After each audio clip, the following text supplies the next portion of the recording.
देखिए, आज के इस वीडियो के अंदर हम पढ़ेंगे प्रश्नावली 3 के कुछ महत्वपूर्ण सूत्र है, समबहुभुज के महत्वपूर्ण सूत्र। ठीक है, तो कौन कौन से सूत्र है वो हम यहाँ पे आज पढ़ने वाले हैं। 4 सूत्र है।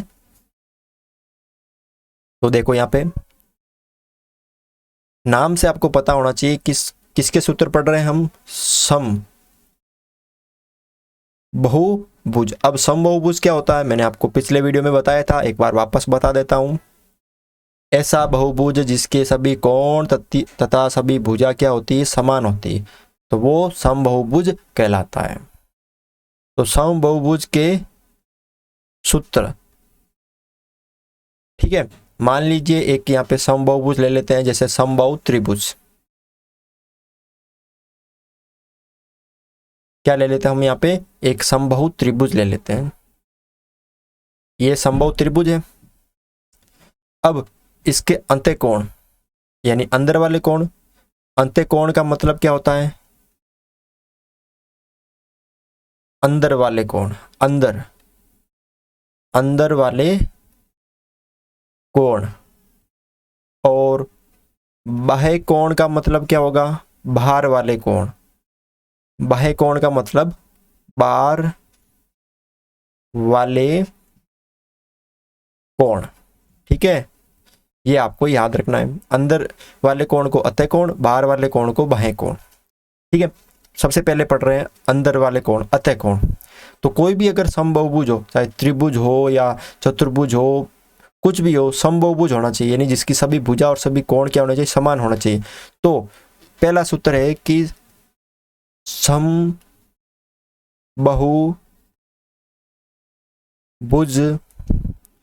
के सभी अंत्य कोणों का मान, अगर कोई भी आपको समबहुभुज दे दे और उसके सभी अंत्य कोणों यानी अंदर वाले कोणों का योग पूछे, जैसे इसमें 3 कोण पूछ रहे हैं, 3 कोण है ना इस त्रिभुज में, तो त्रिभुज में तीनों कोणों का योग कितना होगा, यानी तीनों कोणों का मान कितना होगा। ठीक है, तो उसका जो सूत्र होता है वो होता है n-2 इंटू 180 डिग्री। और याद रखना n का मतलब क्या है कि भुजा। जैसे त्रिभुज है तो 3 रख देंगे, तो 3-2 1 इंटू 180, यानी त्रिभुज के तीनों अंत्य कोणों का योग 180। अगर 4 भुजा वाली आकृति तो 4 में से 2 गए तो 2 इंटू 180 360, यानी चतुर्भुज के सभी अंत्य कोणों का मान कितना होता है, 360। ठीक है, तो समबहुभुज के सभी अंत्य कोणों का जो मान निकालने का जो सूत्र है वो क्या होता है, इसको थोड़ा सा नीचे कर लेते हैं।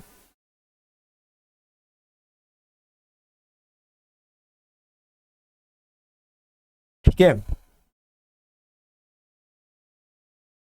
तो समबहुभुज के सभी अंत्य कोणों का जो मान निकालने का सूत्र है वो n-2 इंटू 180। n क्या है यहाँ पे, भुजा। ये आपको थोड़ा सा याद रखना है, n का मतलब भुजा है।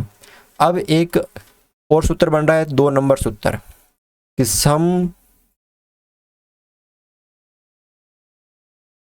समबहुभुज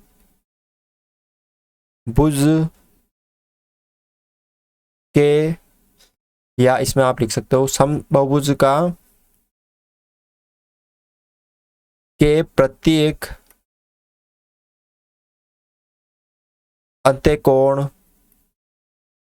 का मान।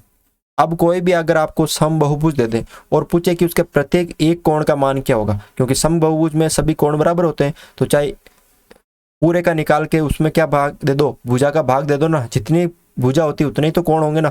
अब त्रिभुज में 3 भुजा तो 3 कोण होते हैं, पंचभुज में 5 भुजा है तो 5 कोण होंगे, चतुर्भुज में 4 भुजा तो 4 कोण होते हैं। तो जितने सभी कोणों का जो योग है उसमें अगर कोणों का यानी कोण मतलब n का हम भाग दे देंगे, तो इसका सूत्र क्या है, n-2 इंटू 180 बटा n। अगर समबहुभुज का प्रत्येक अंत्यकोण का सूत्र पूछे आपसे तो ये सूत्र होता है, समबहुभुज के सभी अंत्यकोणों का मान पूछे तो ये सूत्र होता है। ठीक है, ये 2 सूत्र हो गए। तीसरा जो सूत्र है कि समबहुभुज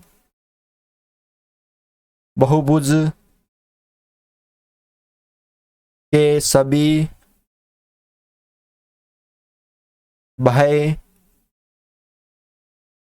कोणों का मान, एक समबहुभुज है, उसके सभी बाह्य कोण किस तरह के, जैसे ये त्रिभुज हो गया,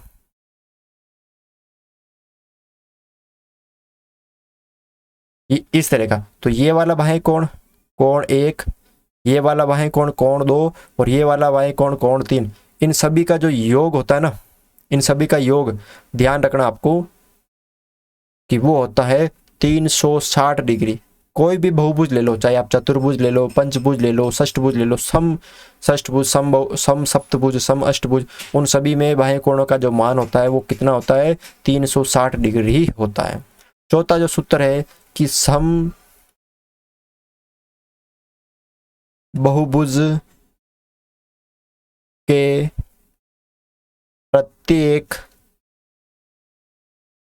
बाह्य कोण